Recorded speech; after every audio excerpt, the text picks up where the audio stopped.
throughout the regular live stream, but it's been crazy a couple hours. So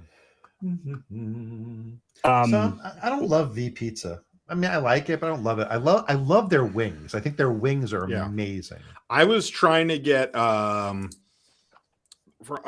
Thai sushi Thai because I was Logan had his piano or his guitar lesson, and I was trying to get sushi Thai, and I had already talked to him about what he wanted, so I was ordering during his class, and they didn't have what he wanted, so I was like, "Fuck, what else do I go Holy. grab?" V So has a lot of locations. I had no idea there was that many. yeah, Yeah, they're like in Florida, I think is where they started or something. Yeah. Yeah. Okay. So it's meh or it's worth it. it's expensive, and I don't think they're. it's worth. I think it's good, but I don't think it's worth the money. I think it's too expensive for. You would rather go to Metaluna and buy a real locals pie? Yeah. Yeah. And what was it's not bad. It's just really expensive, and if it's not any better than if I'm not going to enjoy it more than other things. Yeah. But there's that. Well, and then there's also the idea that I just learned based on what Mike was saying that I work in the same shopping center of one of y'all's favorite Chinese places. So What are mine? I don't know that Matthew's ever been there. Yeah, sorry. Yeah. Sorry, I need to get in do not disturb mode because people are suddenly texting it. Go ahead and change my name, Mike. Sorry, I haven't. I used to be able to go in there when I'm on desktop and change it, but yeah. And I don't know why I am so freaking fuzzy on this upload. You are. You're very fuzzy. I don't look. Anyway.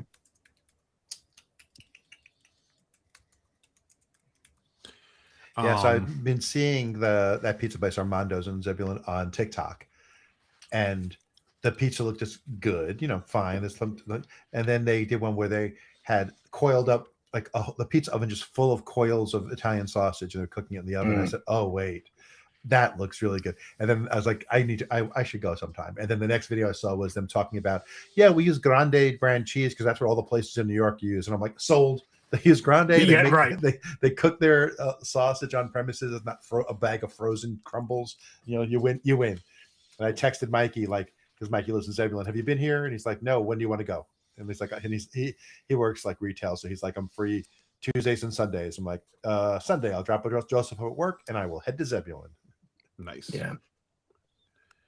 Oh, and his daughter is on and saying there's a place called Three Guys Subs and Pies that's good, but they're MAGA, so I don't patronize them. Unfortunately, Alex and I can both attest to the fact that unfortunately, a lot of Italian Americans and probably Italians in general are right wing. Yes.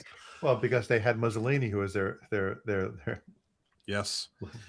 In case you want to hear tomorrow's all about episode Mussolini, of Cinnamon, you should watch our episodes of Cinnamon, the last two. Well, the current and the upcoming one, I should say. Mm-hmm. What is it, Matthew? I guess Mike had never seen or connected that famous picture of the front of the Italian Communist Party with Mussolini's face and the C behind it. He had either seen it but not knew that was Mussolini. And then during our episode, he's like, "Holy shit, we ate or stayed like right across the street from that." It's right next to Piazza Navona, which was one of our most romantic dinners of our honeymoon. Right after Olive Garden. Yeah, I told you guys my Olive Garden story, right? When you're there, yeah, your family. All right, I am going to eat through this episode. I'm sorry, I'll mute and stuff. And I'll you were just like, "I'm not going to do this." I'm like, "Yeah, you are." I'm hungry. It's been a crazy day. As you can see, I don't know if you guys can even tell or not, but I'm in a different location than usual. As we mentioned for a second there, I my... thought Sarah just kicked you out and threw you in the garage. No, Sarah's in Florida. I kicked Sarah out. All right, so tonight's episode, we're going to be talking about something that Alex just mentioned about Sarah doing to me, which is respect. RESPECT. Tell me what. Basically, I just been thinking about so I really hate when people overuse the word, all the time. It drives me a little crazy when people are like, "That's disrespectful. You need to respect me." Blah blah. but lately I have been feeling a genuine like sense that we don't, in the better, what I consider the better sense of the use of the word, we're not as a society respecting each other. Now, I'm not saying we have to respect like MAGA people, but I'm saying like obviously with everything that happened last week, like the protesters being, like Megan, what's her last name? That was not was it Good? Nicole Good. Nicole Good. Yeah. She like she if you've watched that video, she was being fairly respectful and was shot, and like, the idea of like let's treat people with respect. I keep doing that. It's Renee Nicole Good. Nicole Good's an Olympic athlete. I think I did that during Megan Good is an actress. That's what I was like. And Megan Good's an actress. Nicole Good's an athlete. Megan Nicole Good is unfortunately no longer with us. But like we're not, and I feel like unfortunately it's one side more than the other. I mean, that isn't like, we don't, I've been saying this quote to Logan a lot lately, which is the good thing about hate groups is they give you a group you can hate. Like, so there, I don't it's like think it's the paradox of tolerance, right? Yeah, you can tolerate anything in a society except intolerance, because if you tolerate intolerance, it will eventually edge everything else out, and there'll be no more tolerance. Right.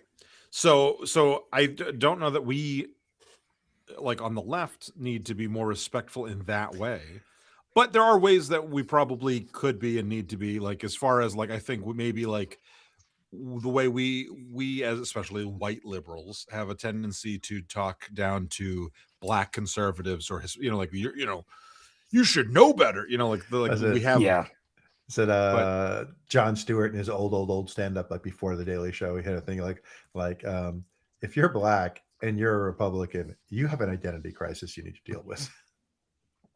Yeah, I think it's okay to like point out there being some flaws there, but I do think there's a little bit of talking down to people about it. I know, but it misses I think there's two things. Like, people miss the point of what being a Republican consists of, and it consists of not caring about anybody else.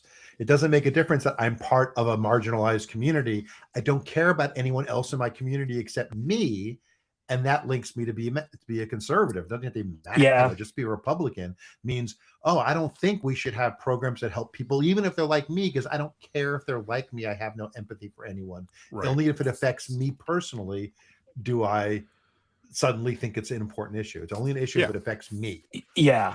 Which kind of leads me... Sorry.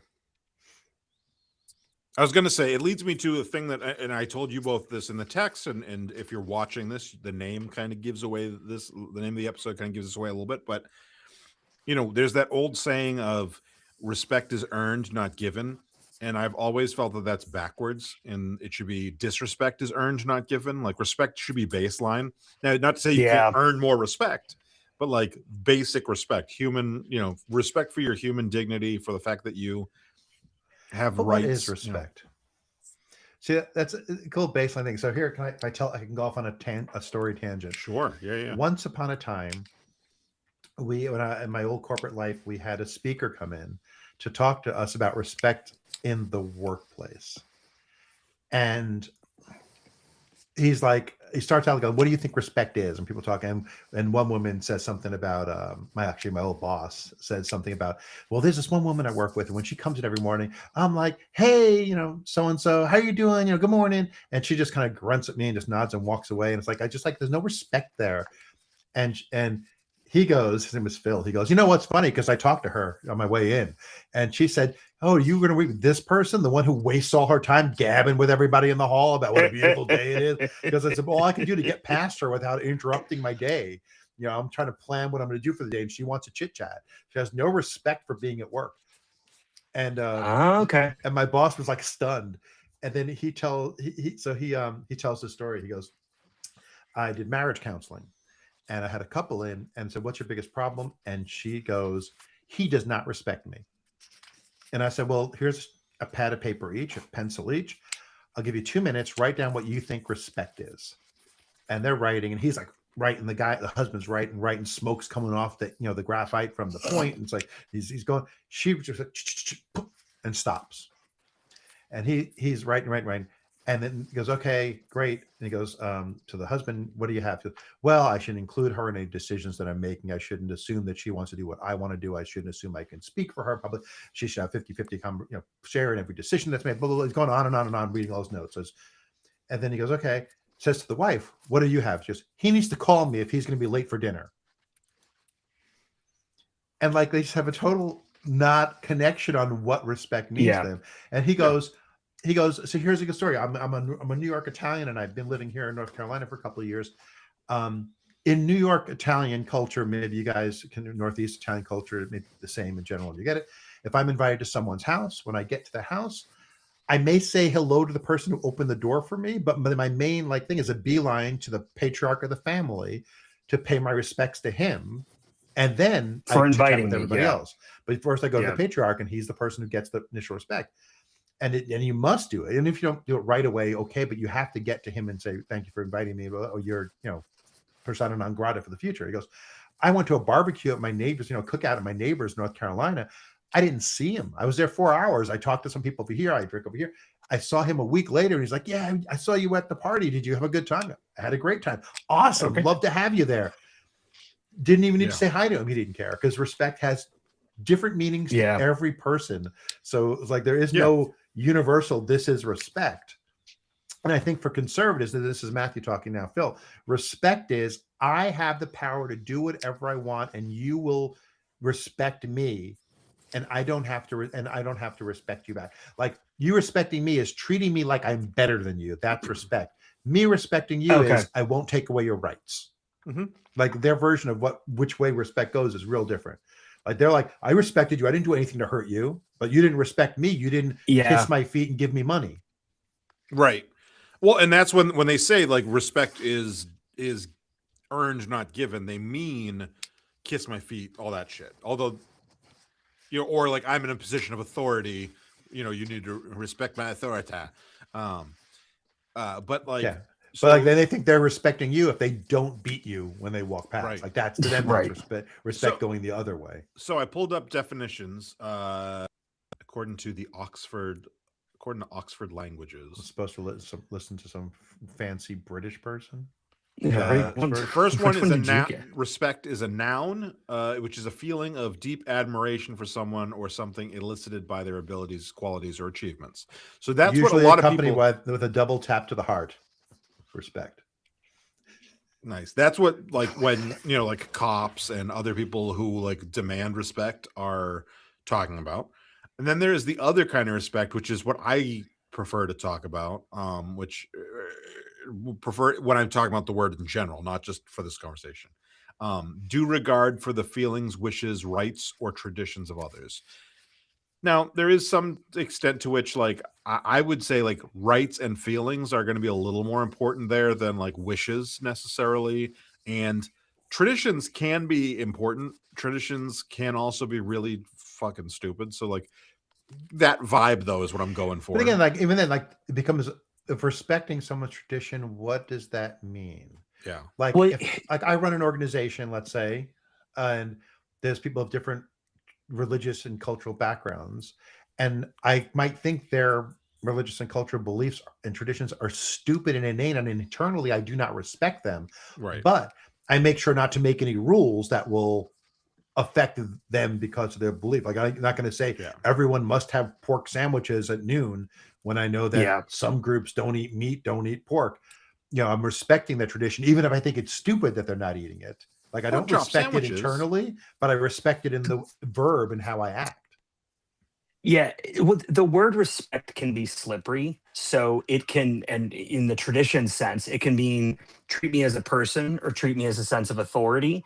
And we've already stepped in it, because most conflict over this is people arguing over the different definitions of what respect means. And I always thought of it as mutual respect. That's always my general definition of it. And sometimes it means I don't do anything. My mutual respect is me not bothering you, or me not involving you in something that's got nothing to do with you, or even more so, me not telling you off because it's not going to be a fruitful end conversation, and I've got better things to spend my effort on. So disrespect can often be chosen before it's even earned. In the case of I'm not going to be rude to someone, I'm just going to silently judge them and move on. So that does make me a bit of an asshole, but it also is my character. And I know that. Yeah. Well, it's kind of when I used to teach improv regularly, I used to say there trust with a lowercase t and trust with a capital T. And it's like if you three of us were having to do a scene together, we would have to trust each other with a lowercase t. Like just, make yourself believe Alex is going to do the right thing when I do this. Mike is going to do this, do something appropriate, and I'm not going to have to work. I trust them. Versus when Mikey and I are in a scene together, I have capital T trust. I don't actively have to think I trust him. I just know that he'll be there. It's automatic. It is just an ethereal thing between us, the capital T trust, not I'm going to trust you. It's just I do trust you. Right. Fair. Okay. Nice. But so it's almost like an implied over an understood sort of thing. But it's like respect. I think I have the same thing. It's like I inherently respect the shit out of Mike. I think what he does is brilliant. I think his ability, his creativity is brilliant. His work ethic is brilliant. I respect Mike, and as opposed to saying, "Oh, there's someone you have to deal with, so you better show him respect and respect him," even though I don't know them. But I'm going to be respectful. I'm going to be polite. I'm not going to undermine them. I'm going to show them respect, but it's not the same as the respect that I have for Mike. Do you mean me or Mikey when you're saying that? That was you. I appreciate Mikey that. I was like, Mike. I think Mikey, he's talking about me. Mikey is Mikey. You're Mike. Yeah, no. I was like, I mean, the same things for him. The same categories would be accurate. But but it was you. Okay, that's sweet. I appreciate that. I was looking at your cute little face on the screen. One other thing that kind of made me want to talk about this. I don't know if Logan's watching right now. Logan, you little bastard, are you watching? If you're watching, just yell. Son of a smelly dog. Anyway, so this might be from patrons only, actually, because I don't know that he'll want me telling this story. So he didn't do anything wrong. Logan didn't do anything wrong. But yesterday, he had friends over at the new because we're in an Airbnb while our house is repaired, and I'm sitting here working, and his game room is right. It's like the diagonal door. So I left the door open so I could hear them in case, while I was editing or whatever. And I hear one little kid say, my friend, I don't know how they got on the topic of ICE. I couldn't hear that because they were being quiet, but they started talking about ICE. And he said, my friend got deported to Cuba. And he sounded sad. And Logan's other friend then says, that's sad, but they shouldn't have been here. And I was like, holy shit. And I was like waiting to see who responded. It's like having their fathers in the room, I was waiting. Yeah. Oh, yeah. And I was waiting to see who responded and try to figure out what was going on. And I was like, I'm not going to make a scene. What I don't want is to have I don't want to have a problem with a parent if I don't have to. Because I just don't want to get into that shit, So I was like, let's see what happens. And then he repeated it, and then it died away. And I was like, okay. So we had a conversation after all the friends left, and I was like, Logan, and Logan goes, I was on my computer. I wasn't even paying attention, which does happen all the time. These kids, there'll be two that'll go off and have a conversation, and then the other two are zoned out, And I was like, okay, well, just for future reference, you don't ever have to get into that fight. You don't have to ever argue for that. Logan would from previous places where anecdotes where he has spoken up and shut someone down for saying something. That's why I think it's his nature to get involved in that kind of thing. That's why I was wondering. You don't have to, but because he didn't say anything.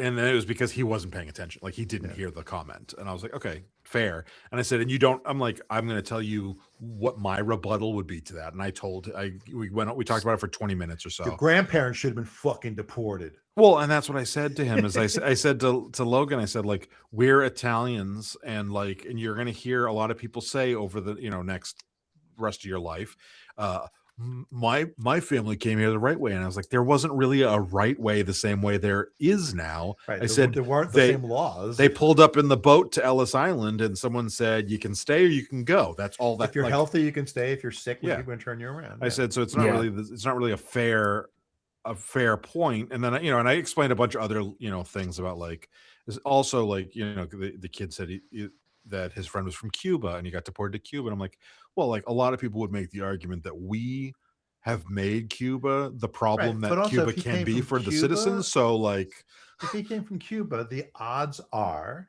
that he came as a political asylum refugee and is here Yeah. legally, because that's Yeah. Correct. asylum is a legal process. Mhm. It's just the new interpretation by ICE is you're not done with the process yet. That makes you illegal. I can deport That you. makes you illegal, right? Even though it's you like I mean, they're picking people up at the courthouse who are clearly not doing things the wrong way. They're at the courthouse doing the process. yeah, They have picked people up who were there for their naturalization ceremony. They have deported people right the day of their naturalization before they can get naturalized.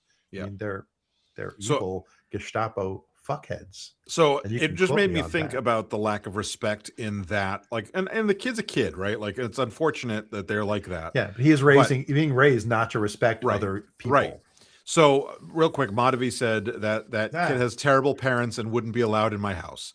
And I understand that sentiment. And I don't disagree in a lot of ways with that sentiment. But what I will say is that this is the same kid that was doing an accent, and Logan was like, hey, can we not do racist accents? So like Logan might be a good influence on this kid that he's not going to get otherwise. So like, and Yeah. the kid is a good kid when it comes to things that aren't like politically being thrown out there. Like, he is a reasonably nice kid. He doesn't want to hurt people's feelings. He's getting these bad ideas. So I'm like, He's I just can't- toxic. I was I about to can't mention, house. is he innocent in this, or is he Yeah, aware of what he's he's doing? not an asshole. But like I don't want to be like preaching to the kid, because I really feel like that's a thing I don't want to get into. But Yeah. if Logan is like gonna rub off on the kid, because like I was raised conservative, those are things that my family would probably is saying right now. They don't say it to me, luckily, but like, like, so I kind of get, like, I had liberal friends. That's part of the open door for me that brought me over. So like, I think there is a little bit there that I'm like, like, obviously I'm going to be talking to Logan every chance I get about like, no. Like I've mentioned in the past with the alpha male red pill shit, like it's gonna come through sometime soon with some friend or he another. doesn't have to know a friend. He's going to see it on YouTube. I mean, the older he Yeah. gets, the less you're going to monitor his YouTube and his stuff. Right. And the more he's going to, watch a YouTube video at school with someone who you've never met, Right. So I do get the idea that like, I basically what I want to do is just like have Logan intellectually be prepared for it as much as possible. But I will say there was a kid repeating shitty parent stuff in our neighborhood, and we told Leah to stand up for herself, and she did. Yeah. And the father came to my door complaining, and I told him if he didn't get off my property, I would front snap kick him down the hill into the street. And he was like, "You'll do what?" I said, "I will kick your ass until you're laying bloody in the street. Get the hell away from my house." And he left my house. nice. I said, I will also tell my daughter to talking to your kid about how Jesus is not real and God isn't real. Then you'll have to deal with that conversation and get the fuck away from my house. Yeah. You're welcome to have it if you want. I don't think it'll go the way you like. Well, and Leah was like, single digits, at that point, so younger probably than these kids are now. At that point, when I was willing to destroy the religious upbringing of a kid because she was being shitty to my daughter. So I'm saying to Mike is, you're a better parent than I am. Yeah. But I was so ready to kick that guy in the jaw. It's like I was still young enough and flexible enough 10 years ago that I could kick you in the head easily. Yeah. Well, I think that like a lot of these parents know, like, I think we're in this situation of like everyone quietly knowing what everybody else's stance is and being like, let's just never broach the subject. Like, because I told you one time I was at a parent teacher in the last year and parent teacher conference or whatever, and I ran into another parent and I said something about like, oh, I gotta go because I'm recording a podcast or something, and they were like, oh, what's the topic or whatever, what are you talking about, whatever it was, and I was like, socialism, like how great socialism is. And because I'm not like the one I will not like I'll try not to preach to people, but instead what I'll do is I'll just be like, I'm open, come talk to me if you want to, and none of them do. Because they don't want to get into it, and I seem unhinged. It isn't unhinged as much as it is. So a lot of folks on the topic of respect, the you and I, not being native Southerners, actually all three of us are not. There's a lot of expectation that Southerners, I think, share way too freaking much, and I don't care about any of these things you're about to try to tell me about. I don't care about your kids. I don't care about your life. I didn't ask you, but I'm not going to be rude and say, not right now, I don't want to hear it. But I'm also not going to be super engaged, and I'm going to try to distance myself. My mother told me the least you can do is say, that's nice, or Yeah. that sounds fun. And just kind of, move away from it tactfully. But in a lot of situations, you can have like personal admiration, civility, or professional respect, like really just all three fight at what this respect thing means. And I mean, with talking to other people's children, if it's your home, it's how you choose to govern your home. So Yeah. Madhavi's here saying, no, I immediately went and spoke to the children and the parents, and yeah, it's your house. That's totally what you're to do. Yeah. Like, there's no way around that. Yeah, and I agree. That situation's like a lot going on because they also have like three parents, and one of the parents I think is on our side, and the other two aren't necessarily. Your son needs to pick better friends. I mean, geez. Nah. Like I think of Logan as being like Alex, you're the right age. Matthew, you could have watched this, but I don't know that you would. Boy Meets World. Everybody familiar with Boy Meets World? I am familiar with it. I've seen probably 3 or 4 segments of episodes. Okay. Like turned it on, watched 10 minutes, go, this is stupid. So I think that Logan, not that his character as a human being is like Corey Matthews, but he is in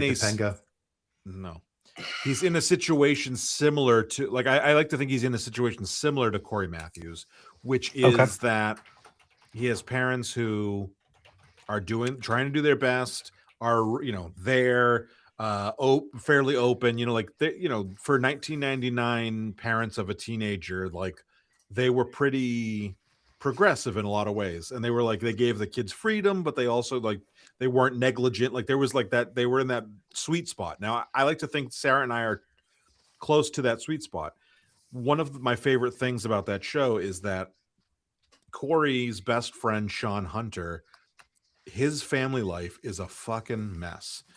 And the thing that saves Sean is the Matthews family, is just them existing. They're not like overwhelmingly but like his friendship with Corey leads to like moments where like his dad isn't there, so he has Corey's father is able to step in tiny moments, and the community has come around it. So like I look at it as like, not that I want to do all that shit, but I look at it as the sense of like Logan being a good friend to somebody might be that like Corey Matthews moment. Yes. Where like, oh, your dad, like they've said, because I don't care when they swear, they're like, your dad's cool. Like and I'm like, if I'm there and they're like, oh, when they're 15, 16, they're like, hey, I am in this situation. What do you suggest? Like, I'm going to be there as much as I can be to be like, okay, so that's why I'm like, not like, but at the same time, I'm like all like with Logan, I'm like, no, I want you to know, like, that's not correct. Like, that's not how we're going to do it. You don't have to fight that. It's good for him to have a good negative role model too, for you to be able to lessen like a comparison. Yeah. Right. And that's I always say, I've said to some people, like, you don't know how good a job you're doing because we're not raising 9-year-olds, we're raising future adults. And so like like there's moments when your child is gonna seem shitty because like temper tantrums and all these other things, and it's like, well, good behavior in the moment may often be counter not intuitive, but like counterproductive as counterproductive towards an adult. Like I was a really well-behaved kid. I was taught never to interrupt, and now when I'm in conversations with certain people, I sit there and I'm not able to speak because I won't interrupt. Yeah, it's funny. It's like there's personality traits that you don't often you don't want in your children Right. that are the personality traits you see as the people who become VPs in their company really fast. Yeah. Like, Well, and and I it's say, like it's like, don't be rude, don't be pushy, don't be so competitive. But those are the right, people who move up through the corporate right. chain. If Yeah. that's a measure of success for you.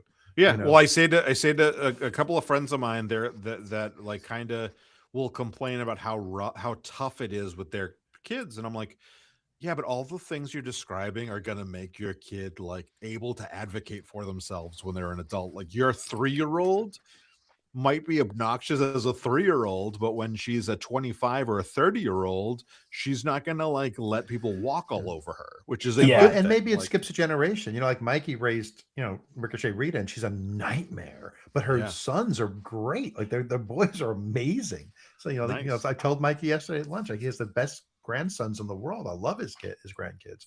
His daughter, I could take her leave, but the grandkids, amazing.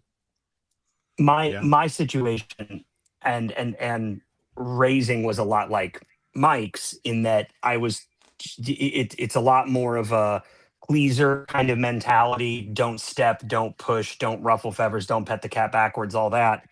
And then as an adult, I'm none of those things now. I'll be aggressive and abrasive if it means I get the end result I'm looking for, which is probably why I was a salesperson for a long time. But in a lot of situations, I can look at like my adolescent past or my young adult past and think, you know what? If I had more of a self-aware mentality, more like maybe Matthew had, I wouldn't have been in those situations because I would have had self-respect first before being so concerned about respecting someone else or letting that other person be a little more pushy or advantageous for themselves before me. And there are scenarios where I know for all of my nieces and nephews, I'm going to be the cool uncle that they want to do things with because we don't have kids. We're not going to. We have a dog. We don't have any of the trappings that they come from, given my family or her family. So I know I'm going to be that.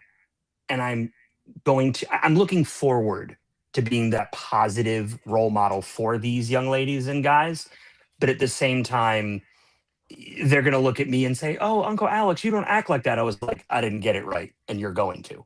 So it's maybe some of the things that parents feel, like you were saying, oh yeah. Matthew. Those are such excellent grandsons in comparison to how much of a horror Rita is. You know, Oh, he's being sarcastic. I'm aware. Okay. Because I just looked over the chat. I'm like, "Oh God, what's she going to say?" I will to your point about like, well, you're not that way, Alex. Well, your nieces and nephews saying that. I end up having the conversation with my sister-in-law quite a bit about. She'll be like, "Well, we were allowed to do that," and I'm like, we know more, and we want like, Yeah. And she gets it, but she'll be like, like she was saying a few weeks ago or a couple months ago actually, the kids were kind of like swearing in front of Sarah's dad, and she was like, "We would never have sworn in front of our grandparents," and I'm like, "Yeah, but you didn't have a good relationship with your grandparents. Like, do you want that? Like, Right. Yeah. they have a great relationship with their grandfather. Yeah, he doesn't it comes love back to it. respect, which is really respect. Pretending like Yeah. I will say the right words around you because or I could be myself around you and we can really know each other, which is That. really respect. Yeah. That. Yes. But it's the same. Yes. It goes back to what Phil said. If you ask two people what respect is, one would say respect is being on your best behavior, and the other says respect is having an open relationship. And neither one's wrong. It's just two different types of respect. So you're saying that Sarah and I should have an open relationship because that I have been saying that for years, and Sarah keeps telling me no. Mike said no. Is that why he keeps trying to invite me over, Matthew? Mike has not said no. So I really think the minimum for me personally that I owe strangers is just civility, because I don't believe that I can correctly engage with most people. My wife, completely different. She's friends with her neighbors. She wants to have a chatty chat with them. I don't want to talk to them at all. But I'm not rude to them. They wave, I wave. They say hi, I say hi. Like, that's the limit. I really like the way you put that you owe them civility. I think people get civility and respect confused. Sure. You know, like civility could be a sign of respect, but it is not in and of itself. It is for me. And it is really what you owe the person. You don't owe them respect, you owe them civility. And to my original point about, earning, I'll be civil to you until you earn my respect or disrespect. But the neutral starting place is I'll be civil to you. I'll give civility. Earn my doesn't mean I respect you. or disrespect. Yeah, I don't know which one you're going to earn one of them. Which one do you want? Yeah, you're going to get one or the other.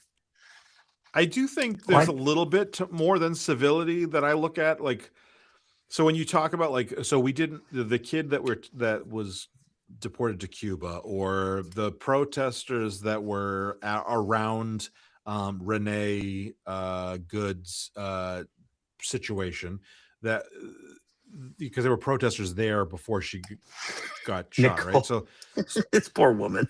I thought you said it was Renee. We're gonna get it right. We're gonna get it right. So she those people, I wouldn't say that they necessarily just need civility. Like they're abstract to some extent, because I don't know who that kid is. I don't know who those random people are that are around her. And I think that they deserve the basic human respect, which I think is more than civility. Civility is not saying bad things necessarily. Correct. To me, I do think that they deserve, as an abstract, as like, okay, these are just random people. This isn't, and like I said before, the group, it gives you a group you can hate. Like you can hate Nazis just by knowing that they're Nazis. Like you can't really do that with any other group that's not a hate group, right? Like you can't be like, I hate, black people. I don't know if you're out there protesting mask and social distancing protocols because you're like, I'm a young, healthy person, so I shouldn't have to follow those rules. I'll be fine if I get sick. And you don't. I hope you get sick with all the lepers you're playing with, and don't bother me. Yeah, you don't care if other people get sick or if they're stuck in their homes because they can't leave because there's no protocols to protect them. I don't have to respect you with that opinion. It doesn't make you a hate group, but I don't have to respect you with that opinion. Yeah, okay. So that good point. But people who want to get rid of SNAP benefits and Medicaid and Medicare and everything else, I don't respect them in any way, shape, or form. They're not hate groups necessarily. They're just Republicans, but I don't respect them. They're just people with bad morals. The necessarily is doing so much weight in one word. I know. It is. So do we okay, in that case, as progressive thinking individuals, what do the three of us from two different generations with two different size families, what do we owe our audience or our critics? So I owe our audience a good, entertaining, informative podcast. And to people that are my critics, I owe them feedback. That's really what I think. Like, I'm not going to jump in the comments and always, try to fight everybody in there. But at the same time, if they say some goofy ass shit, I'm going to call them out because it's my platform to do so.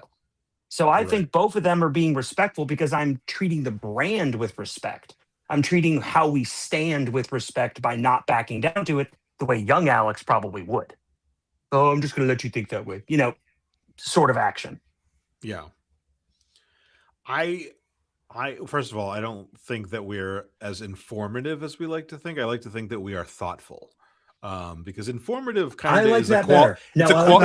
I'm not even that, but okay. I was gonna say informative is a quality claim I don't know we can always back up. Thoughtful, I think. I usually can go into these topics thoughtfully. Maybe, but I'm making this shit up. So yeah. Sure. Well, okay. Mikey doesn't even exist. That's not even a real person. I'm just. Wow. This is all part of your delusion. So Adam is my delusion, and I'm your delusion. So Adam is like Inception too deep. At least my delusion is in the chat, so we know he at least can type from wherever. Oh, Mikey! I think you meant me that time.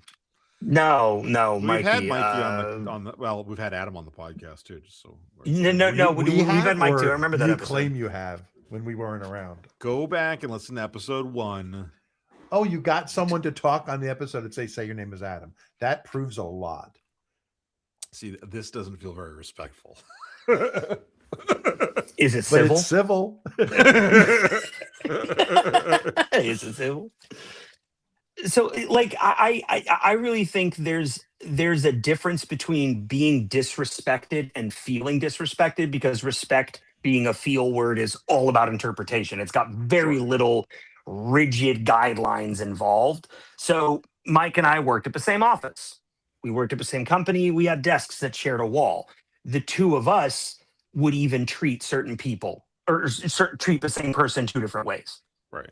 And that is because on the spectrum of how the three of us sit and the way we interact with each other, we've discussed it in past episodes, he is very much still a pleasing mindset. I'm kind of in the middle, and Matthew would trip them in the hallway. So in this kind of situation... Yeah, but to be fair to me, my dad sold wheelchairs and crutches and shit. So that's how we got new customers. Hey, you got to keep them coming in somehow, whether they fall in, trip in, or come in on their toes. And things were So slow. I really trip people. Also, Mikey says really he's CGI. Oh, he's not real, so he's a solid hologram. And Ricochet Rita says powered by AI. And Coke Zero. And Coke Zero. Well, good, because Diet Coke is gross. Diet Coke's for weirdos, Coke Zero is for normal people. So I really think that on that same spectrum, I would watch Mike and I interact with people differently, right? So I would even see that, and I would let my perceptions and how I saw this person be completely different. So I'd be almost mean.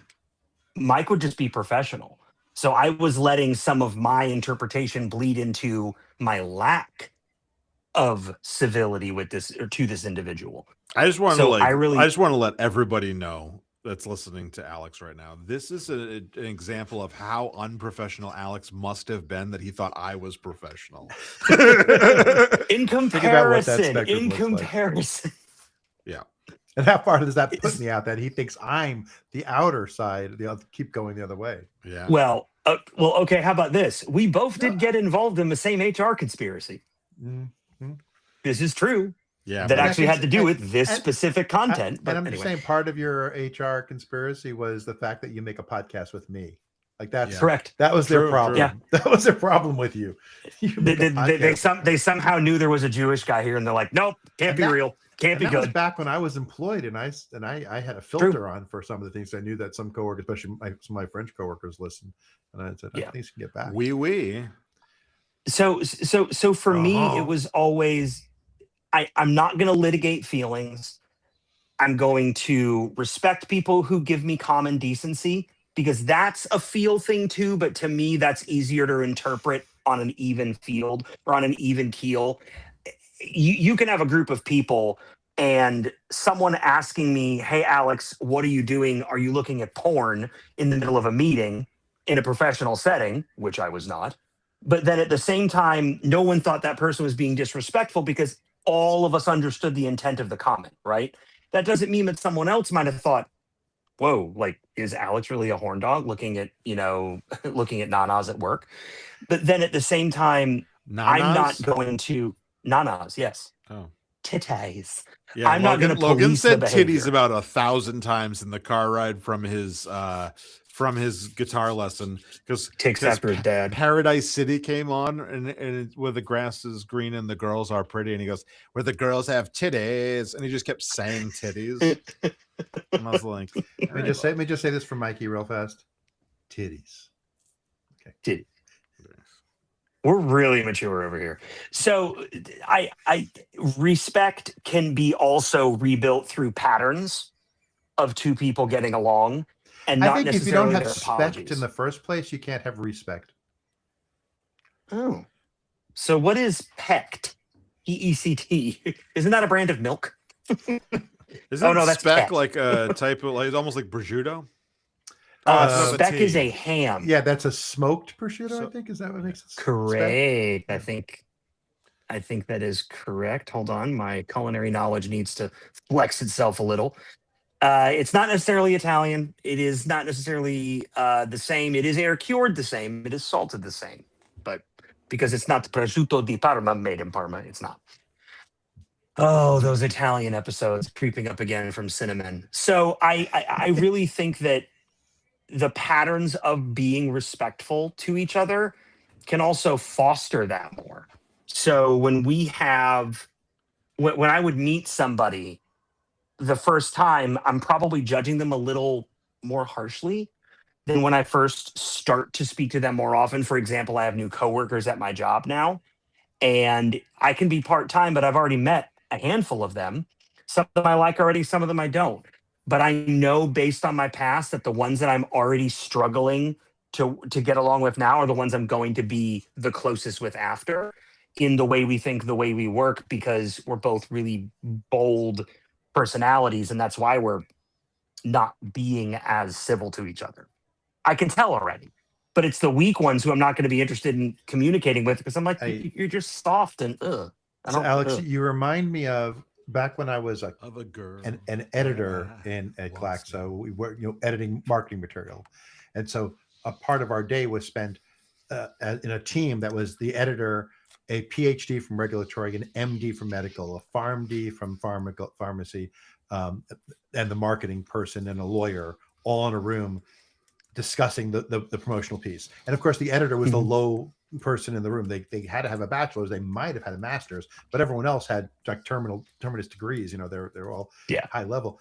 And I was in an editorial offsite once, and someone in HR kind of facilitating a kind of rap session, and someone said, "I hate the fact that we're treated like we should be equal to everyone in that room. We're part of the team, but we get treated like dirt. We don't get listened to, blah blah blah."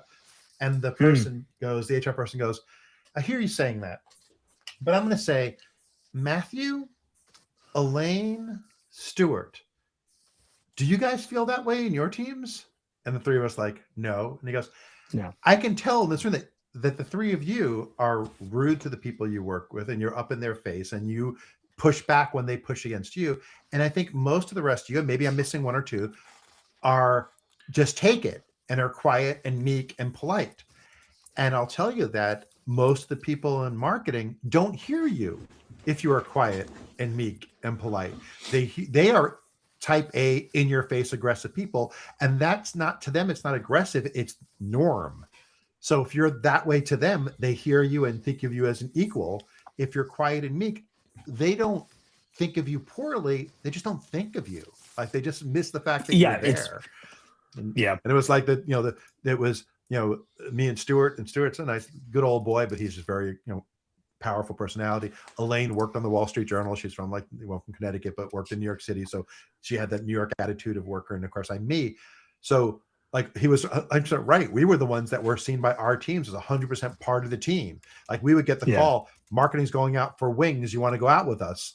But the other editors were like seen as secretaries in the room because they acted that way to marketing.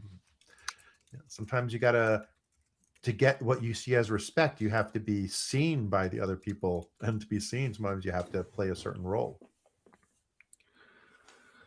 Yep. You do. That is true. Sorry, I've been in the chat while you were talking.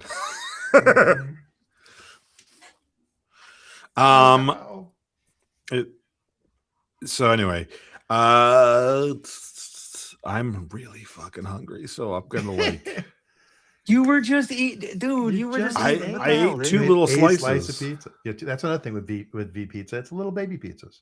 Yeah, I respect that. It's a little baby pizza. It's not a very respectful pizza. It's a little baby pizza.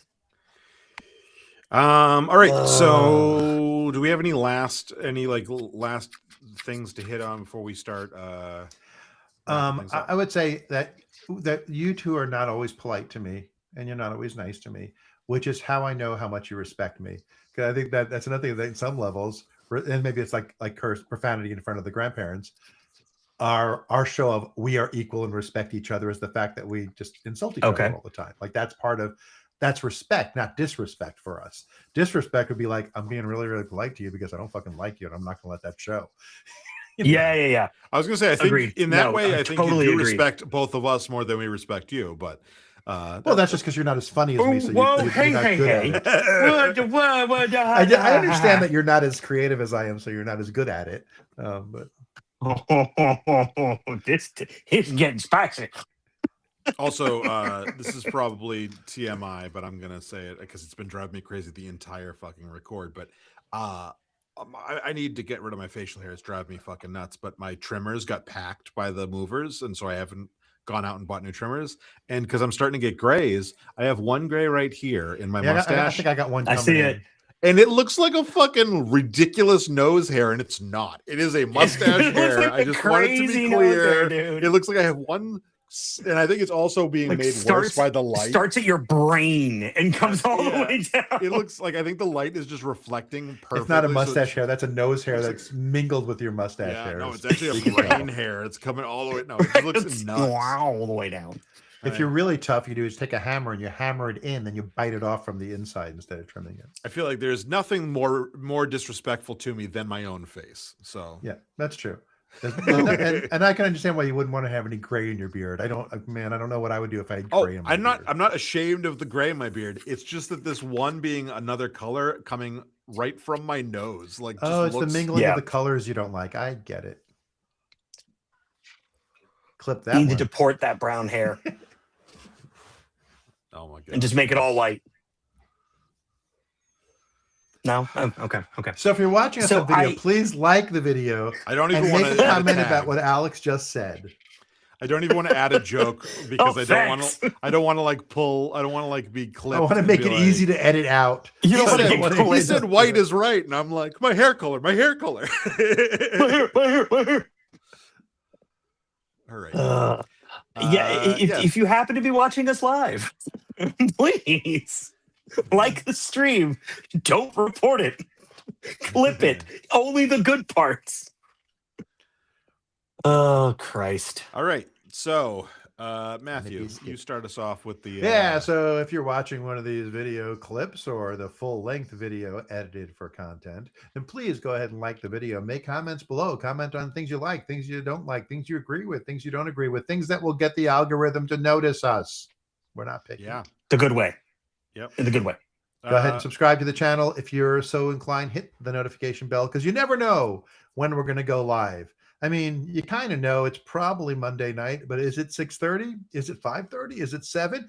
We'll never tell, but you'll know if you have notifications turned on. I think I got too loud and he thought I was done. So he was like, can you help me? And I'm like, do you need help? Yeah. Anyway, so if you are, if you're wanting to help us in a non just like thumbs up kind of way, you can go to patreon.com/talking about the big stuff. Matthew, you look like you're farting. You look like you're like leaning one side to let it. Talking about the big stuff. I was getting ready for the slash. I was getting ready for that slash. I knew it was coming. That's patreon.com/talking about the big stuff. Sometimes when you go like that, I think you're trying to hit me. So I'm like, gotta dodge. There you'll be able to find the 4 different options we have, the free option and then the 3 paid options. Obviously we have our preferences to which one you pick, but we like you no matter what. And we don't respect you. Right. We want to respect you more, like $10 a month more. Yeah. And so if you want to go over and do that, that'd be great. Keep in mind that like some of us are displaced from our homes right now. We're the spectrum of employment. Yeah.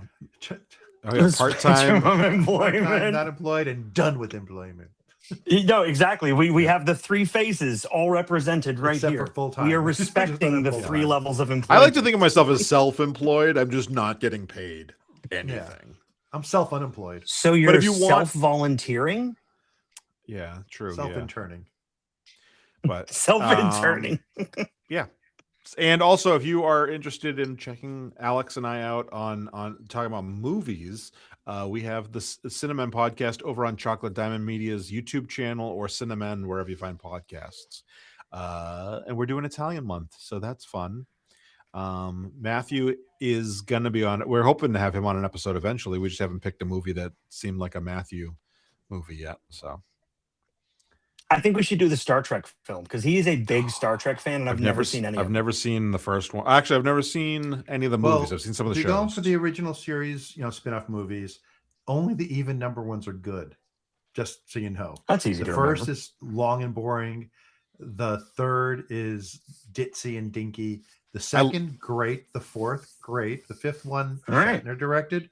The 6th one, really, really good. Go with the even numbers.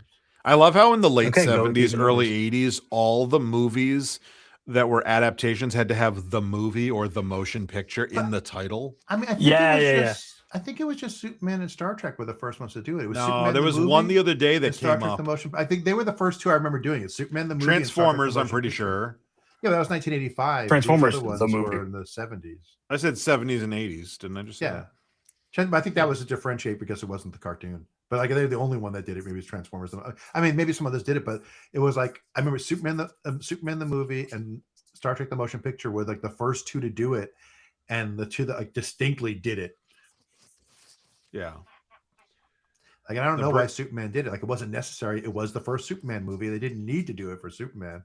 Yeah. You know, but in Star Trek, it made sense that it was the motion picture. It was a big deal that, especially because, you know, Star Trek was a failed TV show. It was not a successful show. Right.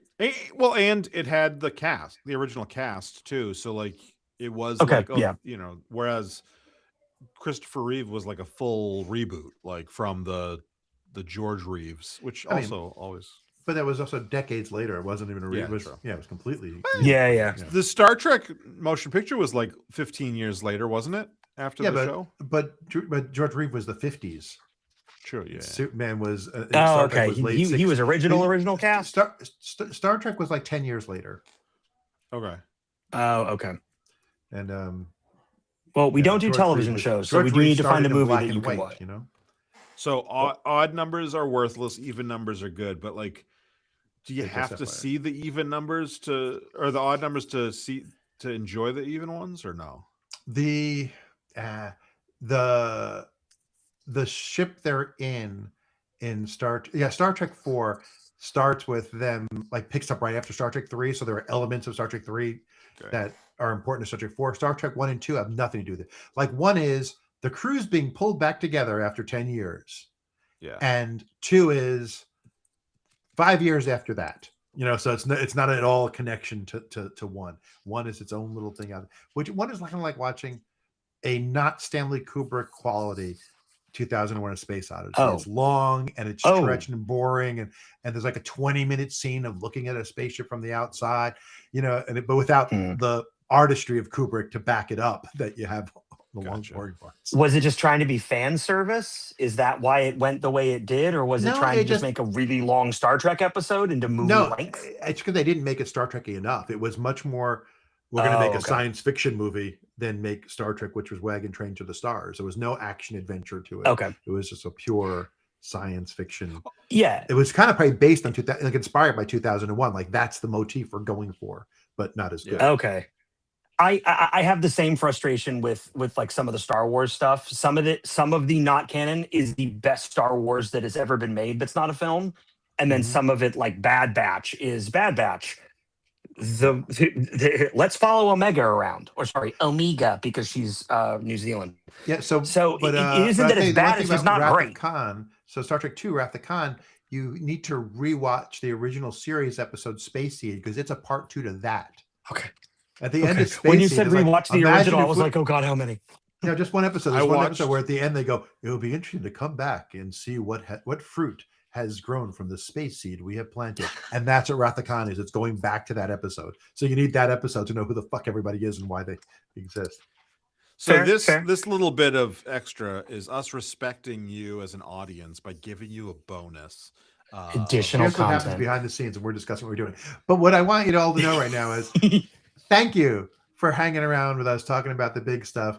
We respect you, even if we just made fun of you, or at least I did for the last 20 minutes.